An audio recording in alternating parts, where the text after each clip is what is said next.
Olá pessoal, tudo bem? Na aula anterior a gente falou sobre contagem de carboidratos e por que a contagem de carboidratos é uma estratégia que você deveria utilizar para o seu paciente com diabetes tipo 1 ou tipo 2, tá? E hoje nós vamos falar das modalidades de contagem de carboidratos. Eu me chamo Matheus Cortes, sou professor de nutrição clínica e estou aqui para ajudar vocês a tirar essas dúvidas sobre contagem de carboidratos, tá? Então, só relembrando, a contagem de carboidratos, ela visa ajudar o paciente a diminuir, essa variação de consumo, tá? Então, contribui para que os pacientes, tanto com diabetes tipo 1 quanto pacientes com diabetes tipo 2, possam ter um maior controle glicêmico a partir de um ajuste melhor na quantidade de carboidratos que é consumida, tá? Existem dois métodos de contagem de carboidratos, tá? O método 1, que é a contagem exata dos gramas de carboidratos que são consumidos em cada refeição, e o método 2, que é a contagem a partir de uma lista de equivalentes de quantidade de carboidratos, tá bom? Vamos falar desses dois métodos hoje. Então, o método 1 consiste em contar os gramas exatos de carboidratos presentes em cada alimento ou em cada preparação, tá? Então, o nutricionista vai definir inicialmente a quantidade que o paciente deve consumir, tá? E vai ensinar esse paciente a fazer essa contagem. Então, por que é necessário? É necessário que o paciente consulte rótulos de alimentos, que ele consulte tabelas de composição de alimentos e hoje em dia, obviamente, com a tecnologia a nosso favor, consulte ou baixe aplicativos nos seus celulares, nos seus tablets, smartphones, que auxiliem a descobrir a quantidade de carboidratos que tem em cada alimento. Então, é necessário que o paciente saiba ler, saiba escrever, tenha um domínio sobre essas tecnologias para consultar essas informações, tá? É um método muito mais preciso, porém mais trabalhoso, tá? Ele permite ao paciente ter mais liberdade nas escolhas dos alimentos, mas essa liberdade pode trazer más consequências quando não for bem utilizada. Por quê? Imagine que o paciente ele pode comer tudo aquilo que ele quiser, basta ele saber contar os carboidratos e aplicar a insulina correspondente. Mas, se ele sabe que pode consumir qualquer tipo de alimento, a tendência é que esse paciente queira consumir aquilo que justamente que ele não deveria consumir, né? Então, essa liberdade, quando ela não é bem utilizada, pode trazer más consequências e a gente precisa alertar os pacientes sobre esses riscos para que uma ferramenta tão boa não seja utilizada de maneira inadequada, né? Então, trouxe aqui para vocês um exemplo de um aplicativo, só para que vocês possam visualizar na prática e até pode também ensinar seus pacientes, que é um aplicativo de contagem de carboidratos da própria Sociedade Brasileira de Diabetes. Então, ele tem esse layout que vocês estão vendo aqui, O paciente, ele escolhe qual a refeição que ele vai fazer naquele momento, café da manhã, almoço, lanches, jantar, alguma refeição extra, por exemplo, uma refeição antes de um treino ou pós um treino, enfim. Então, fiz um exemplo aqui de um café da manhã. Então, a gente clica aqui em café da manhã, adiciona o alimento que ele vai consumir, Então, aqui, imagine um café da manhã. Ele vai buscar, como a gente faz, nos softwares de cálculo de dieta. A gente já sabe fazer isso, A gente só precisa ensinar para o paciente. Então, imagine esse café da manhã aqui. Banana da terra frita, uma fatia média, uma xícara de café, 2 colheres de sopa cheias de leite em pó integral e uma fatia média de queijo mussarela. Então, essa refeição que o paciente vai fazer aqui no café da manhã deu 23 gramas de carboidratos. O almoço, que eu já fiz também aqui no aplicativo, deu 28 gramas. Então, esse paciente já consumiu 23 gramas no café da manhã, 28 gramas no almoço. Essas 2 refeições já deu um total de 51 gramas de carboidratos, tá? E aí, o paciente vai fazendo sempre isso em cada refeição que ele for consumir. Tá? Lembrando que a gente já definiu com ele quanto que ele pode consumir, Então, paciente X, você deve consumir 30 gramas de carboidrato no seu desjejum, 45 gramas no seu almoço, 30 gramas no seu jantar, 15 gramas em cada lanche. Então, o paciente ele vai colocando no aplicativo o que ele quer comer e vai vendo se ele já atingiu a quantidade que você já predeterminou. Então, esse é apenas um aplicativo.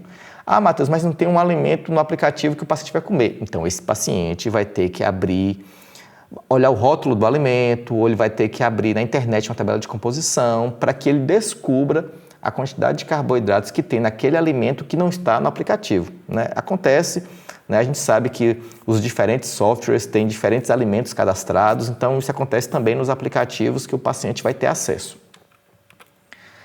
O método 2, que é a lista de equivalentes, né? Então consiste em entregar ao paciente uma lista de alimentos e é importante que essa lista de alimentos seja em suas porções habitualmente consumidas. Tá? Não adianta você colocar, por exemplo, na lista de equivalentes uma melancia inteira. Você vai colocar a fatia de melancia, ou 2 fatias de melancia, ou, por exemplo, a metade de um mamão, ou 2 fatias de melão, ou 5 colheres de sopa de arroz. Então, a lista de equivalentes ela tem que ser construída em porções que sejam habitualmente consumidas pelos pacientes, pelas pessoas. Se não for assim, não vai dar certo. E essa lista é dividida por quantidade de carboidratos. Geralmente, isso não é uma regra, geralmente essas categorias são construídas em torno de 15 gramas de carboidratos. Mas nada impede que você construa uma lista de 10 gramas de carboidratos, por exemplo. Então, a gente vai construir uma lista de alimentos que tem na sua porção habitualmente consumida 15 gramas de carboidratos, uma outra lista de alimentos na sua porção habitualmente consumida com 30 gramas de carboidratos, com 45 gramas de carboidratos e por aí vai. Ou de 10 em 10, você define. Como eu falei, é mais comum ser de 15 em 15.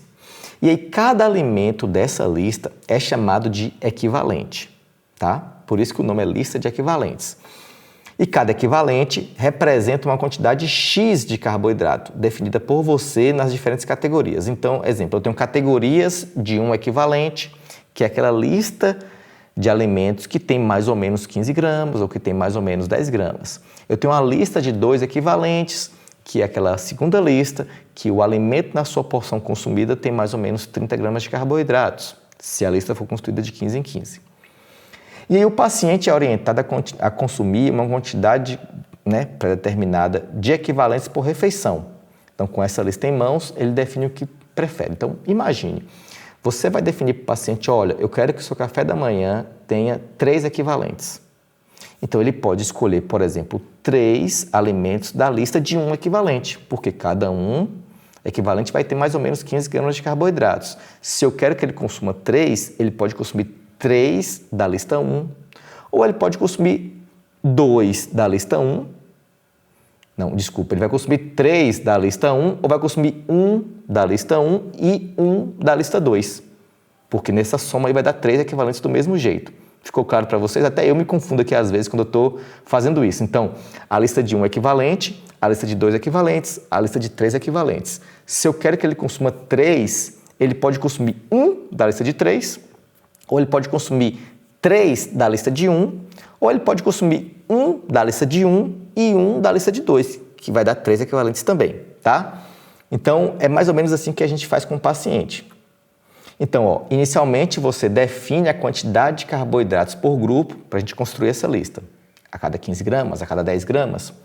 Você pode construir listas com alimentos de grupos alimentares diferentes ou de um mesmo grupo. Por exemplo, eu quero construir listas apenas para leites e derivados, apenas para cereais, apenas para frutas.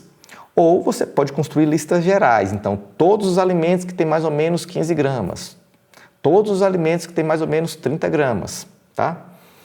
Eu sugiro vocês evitar, colocar nessas listas alimentos que você já não gostaria que o paciente consumisse, por exemplo, fast foods, doces, alimentos ultraprocessados, porque soa como se fosse uma carta branca para ele consumir aqueles alimentos.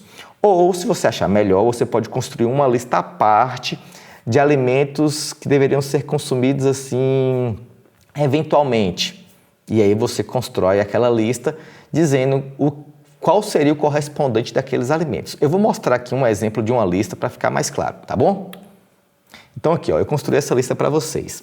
Eu tenho aqui, na lista de um equivalente, essa lista que eu construí foi de 15 em 15 gramas, tá? Então, eu fiz essa lista, além de ser de 15 em 15, é uma lista que é dividida por grupos alimentares. Então, eu tenho aqui o grupo das frutas, meio mamão papaya, ou uma banana da prata média, ou um copo de suco de abacaxi sem açúcar, tem mais ou menos 15 gramas de carboidratos. Não é exato, tá? Então, essa lista vai variar de 8 a 22 gramas.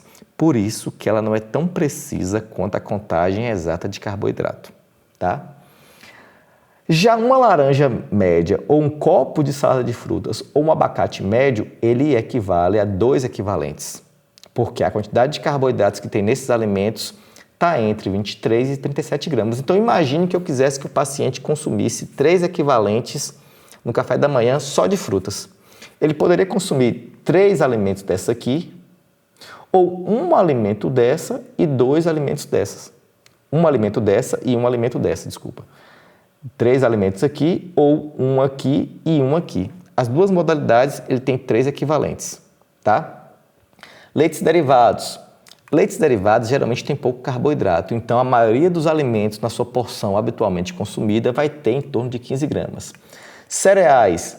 2 colheres de sopa rasas de aveia em flocos tem mais ou menos 15 gramas, então é da lista de um equivalente. Já 4 colheres de sopa de arroz tem mais ou menos 30 gramas de carboidratos, está na lista de 2 equivalentes. 2 pegadores cheios de macarrão está na lista de 4 equivalentes, porque eles têm mais ou menos 60 gramas. Tem uma curiosidade, o macarrão de arroz tem mais carboidrato do que o macarrão de trigo. Então ele está aqui numa lista à parte, né? Seria uma lista de 5 equivalentes. Então você vai definir quantos equivalentes você quer que seu paciente consuma em cada refeição, tá? E vai entregar essa lista para ele e ele vai escolher qual alimento ele vai consumir, desde que ele respeite a quantidade de equivalentes por refeição. Então, como eu falei, você pode criar a lista de equivalentes por refeição. Então, eu quero criar a lista de equivalentes só para desjejum, né? Várias opções de alimentos só para desjejum, ou só para almoço, ou por grupo alimentar, ou listas gerais. Você define. A criatividade é o seu limite. E vai definir a quantidade de equivalentes que você quer que seu paciente consuma em cada refeição.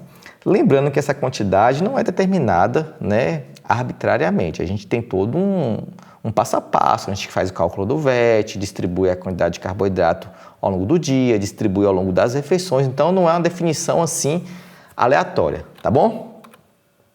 E é isso. Esses são os 2 métodos, tá? Qualquer dúvida, vocês já sabem, pode me mandar uma mensagem pelo Instagram ou pode entrar lá no site, se cadastrar para receber, né, atualizações. Vai ser um prazer responder as dúvidas de vocês.